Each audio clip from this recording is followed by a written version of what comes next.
to being back on these streets. Gangsta Williams. Terrance, Gangsta Williams. That I know there'd be a retaliation behind this stuff, and I didn't do that.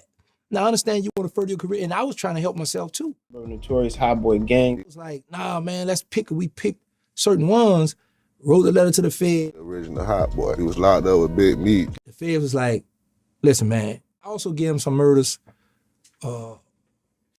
with Sterling and Dooney, so that they was like, man, you know, you tell it on the dead.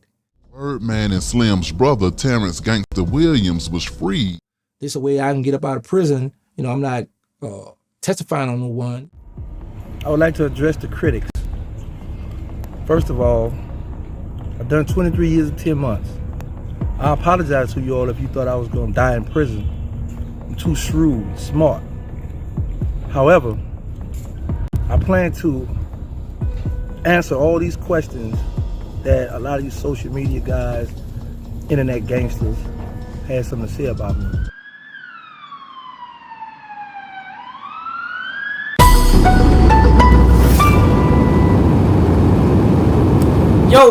Yo, what it is, people, we is back. Another day on Keep It G News.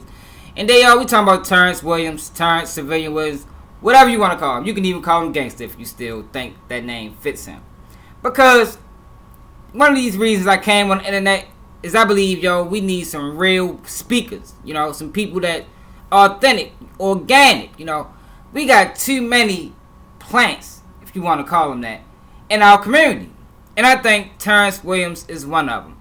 And in order for some real guys to step in, the fake gotta go. I look at it, I don't think that we can coexist. And when I say real, I ain't talking about no gangster, shoot 'em up, bang, bang. I'm talking about real, authentic guys. Guys with integrity. Guys that's honorable. Guys that take care of their family. You understand? Guys that don't snake that man. They never try to highlight that man, girl behind their back. I'm talking about real guys. You know what I mean? In order for us to come in, we gotta move them out the way, and it is either gonna be by force or by choice. And in this situation, we gotta talk about Terrance Williams because I think most of the internet still believes that Terrance Williams gave back all that time by telling on the dead. And I get it, most people from the internet, they don't really understand the streets, so it's easy to pass a message like that along, and it makes sense to certain people. But if you know anything about the system, anything about the federal system, you know that is no way that's going to happen like that. The feds are not really gaining anything from just that information alone. It has to be more. It got to be deeper. In this situation, we're going to dig a little bit deeper, because Terrance Williams told on a lot more than just the dead. And one of the guys he actually told on is a rapper from New Orleans. And he's still alive, still rapping. And it's ironic, though. Maybe he caught a little payment or something, but he is not speaking about this. But this is all facts. And I'm going to show y'all the paperwork that Terrance Gangsta Williams was just talking about that he wrote to the federal government.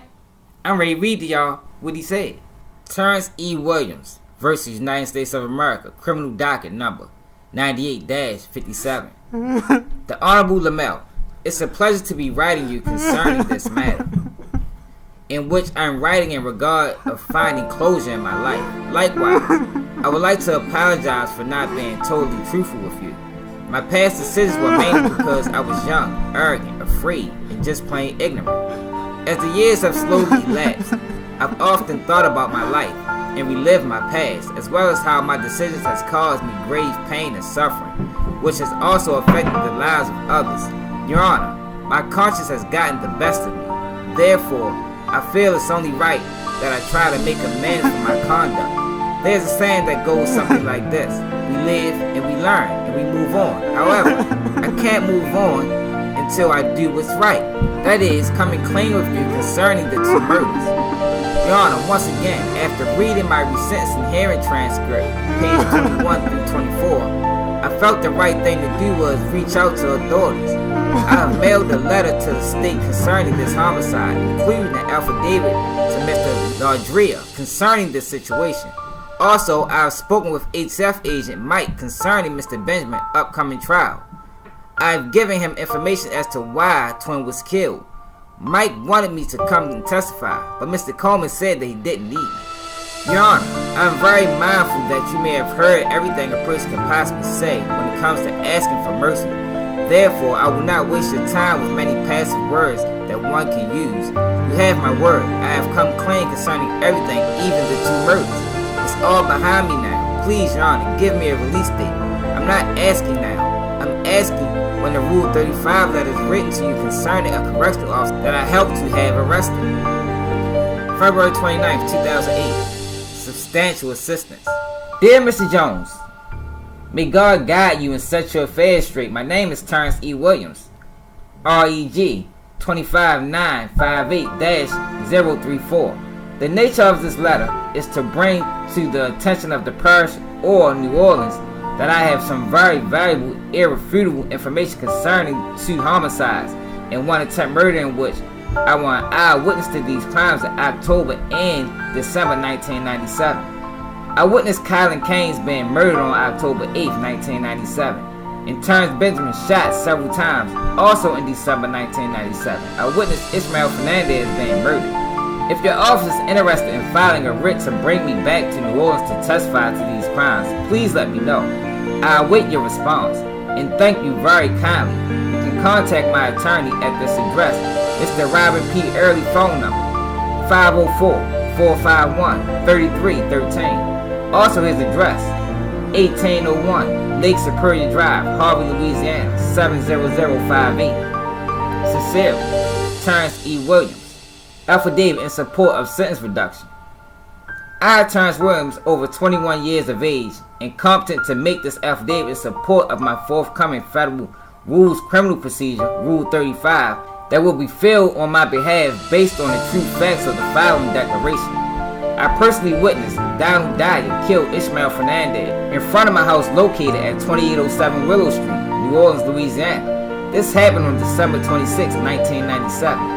I also eyewitnessed Alton Peterson shoot several rounds into a vehicle that Travis Benjamin was driving, of which one of the bullets struck the victim, Kylan Caines.